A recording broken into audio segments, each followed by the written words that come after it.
Operation Sindoor, the documentary of India takes action against the terrorism on Pahalgam attack in Jammu and Kashmir on 22 April 2025.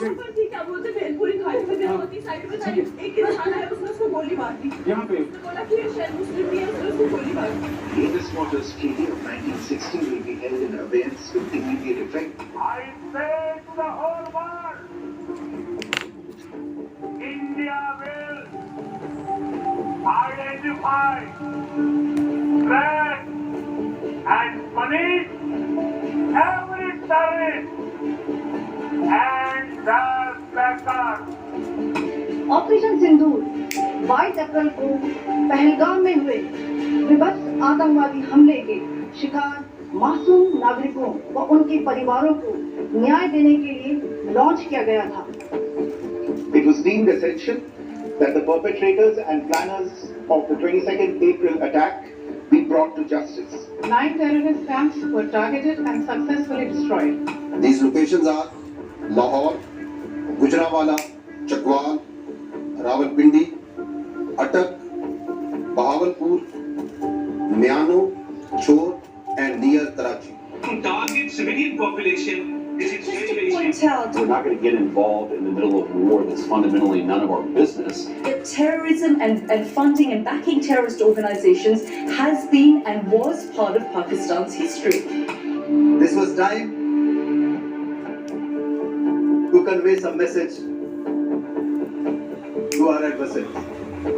We were of course prepared. Few things have been said at the level of the Prime Minister. Bharat पर आतंकी हमला हुआ तो मुंह तोड़ जवाब दिया जाएगा।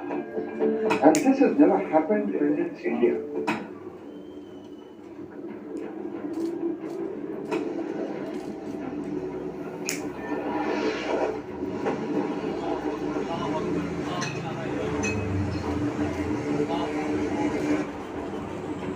Operation Sindoor, India's 25-minute blitz on 7th May, hitting 9 carefully selected targets inside Pakistan and Pakistan-occupied Jammu and Kashmir, all terrorist camps and headquarters of the Lashkar-e-Toiba and the Jaish-e-Mohammed. Within 15 minutes of the strike on the symbols of terrorism emanating from Pakistan, the Indian Army's brief press release clearly mentioning the purpose: focused, measured, non-escalatory action against 9 terrorist targets, avoiding military establishments and civilian places. Hours later, at a press conference, the Foreign Secretary gave a context to India's retaliatory action. The name of the operation, Sindoor, was chosen by Prime Minister Narendra Modi himself, a tribute to the women who were widowed by the dastardly terrorist attack in Pahalgam a fortnight earlier. It was deemed essential that the perpetrators and planners of the 22nd April attack be brought to justice. Earlier this morning, as you would be aware, India exercised its right to respond and preempt as well as deter more such cross-border attacks. These actions were measured, non-escalatory, proportionate, and responsible. They focused on dismantling the terrorist infrastructure and disabling terrorists likely to be sent across to India. And 2 officers, one from the army and the other from the Air Force, would become the face and voice of the operation. Operation Sindoor 22 अप्रैल को पहलगाम में हुए विभत्स आतंकवादी हमले के शिकार मासूम नागरिकों व उनके परिवारों को न्याय देने के लिए लॉन्च किया गया था। 9 terrorist camps were targeted and successfully destroyed. Over the last 3 decades, Pakistan has systematically built terror infrastructure. It is a complex web of recruitment and indoctrination centers, training areas for initial and refresher courses, and launchpad for handlers. These camps are located both in Pakistan as well as Pakistan-occupied Jammu and Kashmir areas. Of the 9 targets hit, 5 were in Pakistan-occupied Jammu and Kashmir. More significantly, India had struck in the heart of Pakistan at Murikke and Bahawalpur, demolishing the Lashkar-e-Toiba and Jaish-e-Mohammed headquarters, a feat unthinkable hitting at the very root of Pakistani army-protected terrorist outfits. The Indian military's technological superiority was evident. A niche technology weapons with careful selection of warheads was ensured so that there will be no collateral damage. The point of impact in each of the targets was a specific building or a group of buildings. All the targets were neutralized with clinical efficiency, and the results reiterate the professionalism of the Indian Armed Forces in the planning and execution of their operations. No military establishments were targeted. India has demonstrated considerable restraint in its response. However, it must be said that the Indian Armed Forces are fully prepared to respond to Pakistani misadventures, if any, that will escalate the situation. India said it had done its job. Now it is up to Pakistan if it wanted to escalate or stand up. Pakistan did escalate the next day by trying to hit a number of military targets in northern and western India, beginning from Avantipura in Jammu and Kashmir to Bhuj in Gujarat. But all of these were neutralized by the integrated air command and control systems. In response, India targeted air defense radars and systems at a number of locations in Pakistan. In fact, the air defense system of Lahore took a big hit, rattling the Pakistani military. Last night, that is the night of 7th and 8th May, India has undertaken yet another blatant military act of aggression against Pakistan by sending Harap drones at multiple locations. Pakistan Armed Forces, being in a high state of alert and vigilance, have so far neutralized 12 Harap drones at various locations. Pakistan also increased the intensity of unprovoked firing across the line of control using mortar and heavy caliber artillery in Kupwara, Baramulla, Uri, Punch, Mender and Rajouri sectors of Jammu and Kashmir. 16 civilians, including 5 children, were killed in these incidents. India returned the fire in proportionate measure and destroyed a number of Pakistani outposts. But even as military action was on, a different battle, that of disinformation and misinformation, was being unleashed. भाई वहाँ का 70% बिजली का निजाम hack कर लिया आपने, वहाँ की जो मेन वेबसाइट्स हैं वो हैक कर ली, इससे ज्यादा आप उनसे और क्या एक्सपेक्ट करते हैं? हमारी तबाही हुई है, 10 से ज्यादा धमाके वहाँ पर देखने को मिले, सुनने को मिले। तैयारों को तबाह किया गया और उन सबके बनाया पाकिस्तान का कोई इलाका और कोई शहर बचा नहीं है। In an interview to Britain's Sky News, Pakistan's information minister claimed there were no terror camps in his country. He was confronted by the host, who rebutted him, saying Pakistan defense minister in an interview to her had admitted otherwise, and so had the former minister, Bilawal Bhutto Zardari. Can I just point out to you, on my program just a week ago, your defense minister, Khwaja Asif, admitted that Pakistan has for decades had a policy of funding, backing and using terrorist groups as proxies in the country. In fact, in 2018, President Donald Trump cut military aid to Pakistan because he accused Pakistan of playing a double game. So when you say there are no terrorist camps in Pakistan, that is going against what General Pervez Musharraf has said, what Benazir Bhutto has said, what your defense minister said just a week ago. In fact, what Bilawal Bhutto said to me a few days ago, he said that terrorism and funding and backing terrorist organizations has been and was part of Pakistan's history. Another propaganda that was spread was that the Indian strikes on 7th of May targeted civilians. India, of course, called Pakistan bluff, asking what Pakistani military personnel were doing at a funeral of terrorists. If any civilians were killed in these attacks, I wonder what message this picture actually sends to all of you. This is a question that is worth asking. It's also odd that the funerals of civilians are carried out with the coffins being draped in Pakistani flags and state honors being accorded.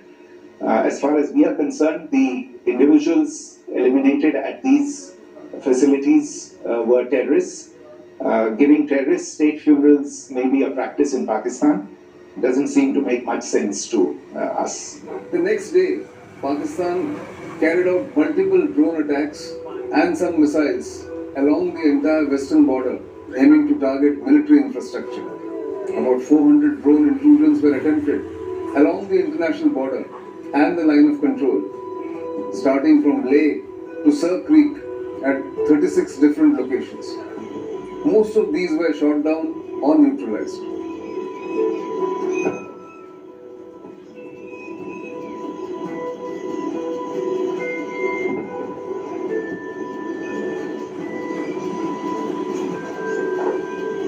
At the heart of India's air defense was the indigenous Akash-Tir system, a fully autonomous, AI-driven C4ISR or command, control, communications, computers, intelligence, surveillance and reconnaissance platform. It unifies radar, sensor, communication and air defense systems into one seamless combat cloud. And unlike conventional systems that rely on human operators and command chains, Akash-Tir sees, decides and acts autonomously. Meanwhile, there was very little international attention to the conflict till morning of May 9. Even the United States had kept a hands-off approach, calling it none of our business. What we can do is try to encourage these folks to de-escalate a little bit, but we're not going to get involved in the middle of war that's fundamentally none of our business and has nothing to do with America's ability to control it. You know, America can't tell the Indians to lay down their arms. We can't tell the Pakistanis to lay down their arms. And so we're going to continue to pursue this thing through diplomatic channels.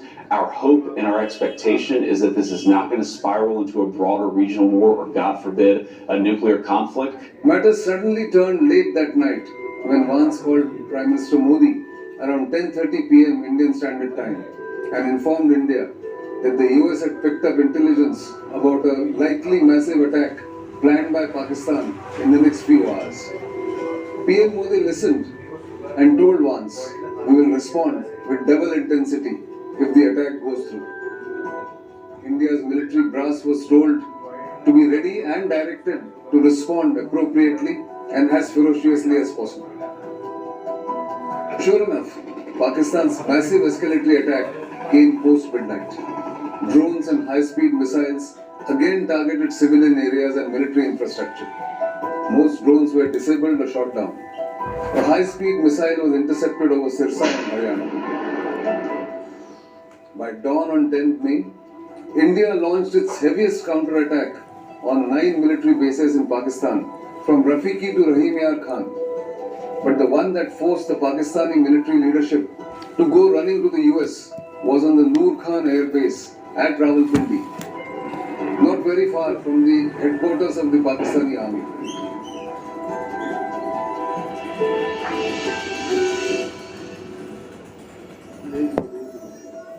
Following these relentless attacks on our air bases, on our forward positions and on our civilian targets, this was time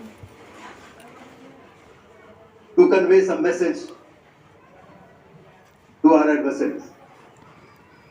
And therefore, a decision was taken to strike where it would hurt.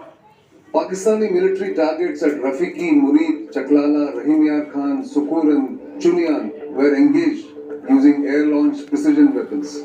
Radar sites before and after the strikes show. The Indian Air Force bypassed and jammed Pakistan's Chinese-supplied air defense systems, completing the mission in just Scamp missiles, hammer bombs, and even the BrahMos's own joint venture with Russian technology. This demonstrated decisively India's technological edge.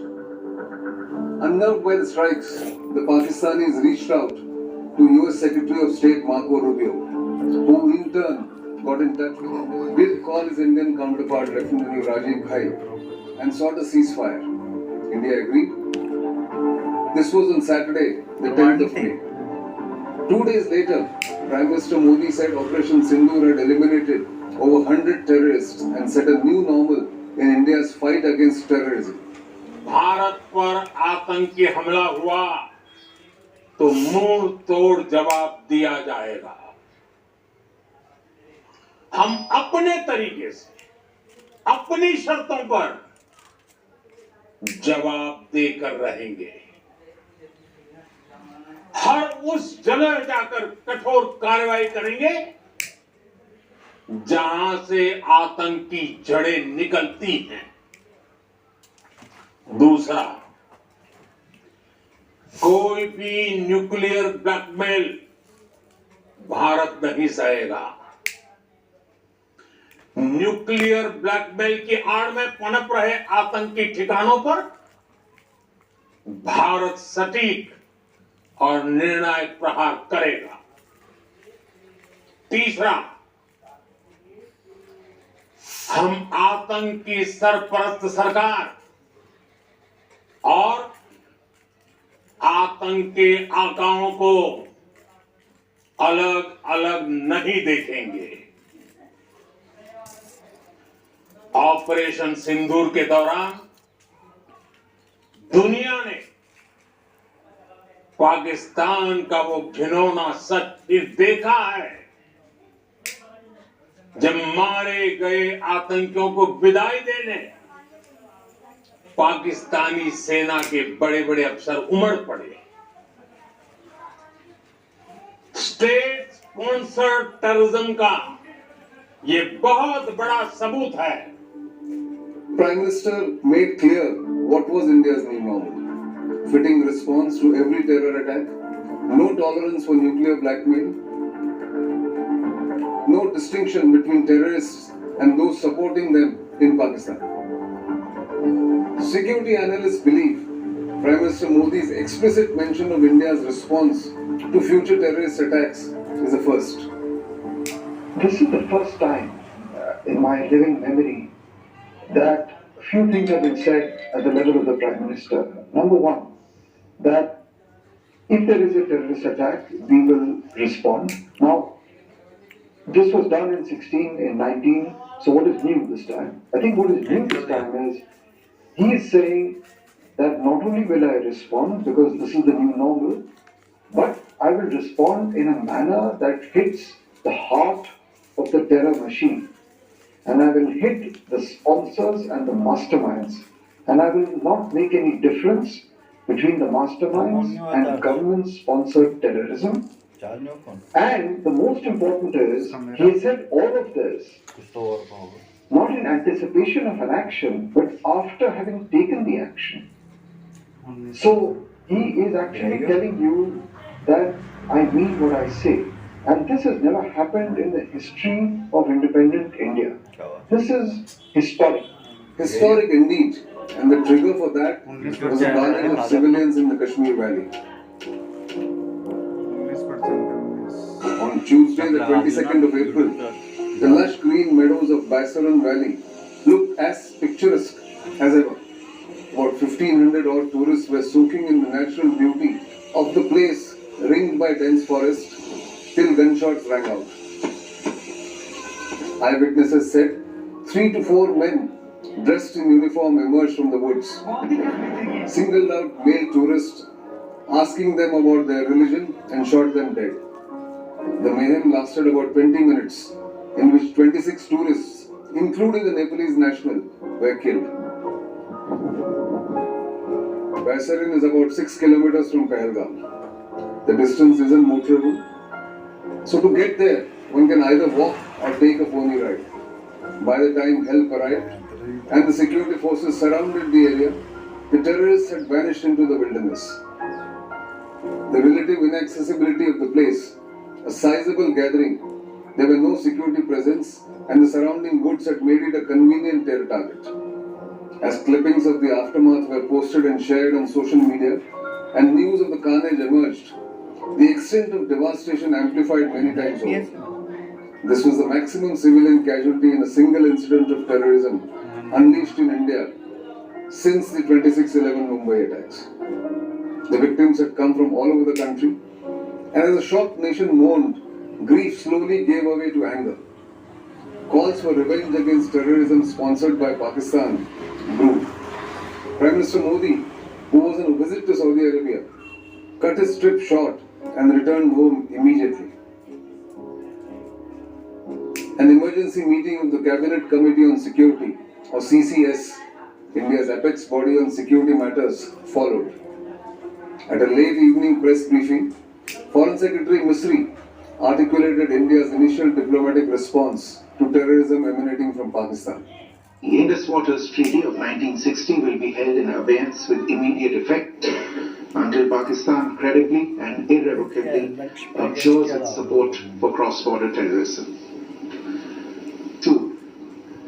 The integrated checkpost Atari will be closed with immediate effect. Those who have crossed over with valid endorsements may return through that route before 1 May 2025. Pakistani nationals will not be permitted to travel to India under the SARC visa exemption scheme visas. Any SVAS visas issued in the past to Pakistani nationals are deemed cancelled. Any Pakistani national currently in India under SVAS visa has 48 hours to leave India. 4. The Defence, Military, Naval and Air Advisors in the Pakistani High Commission in New Delhi are declared persona non grata. They have a week to leave India. India will be withdrawing its own Defence, Navy and Air Advisors from the Indian High Commission in Islamabad. These posts in the respective High Commissions are deemed annulled. 5 support staff of the service advisors will also be withdrawn from both High Commissions. 5. The overall strength of the High Commissions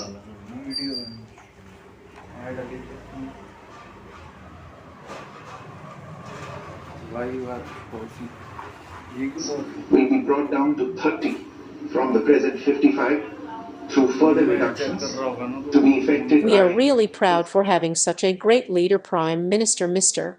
Narendra Modi. We are proud to be an Indian to support those situations faced by our defense. Also, we are really thankful to Russia for giving air defense system. It helps us a lot and means a lot. It shows true friendship and strong relationship between India and Russia.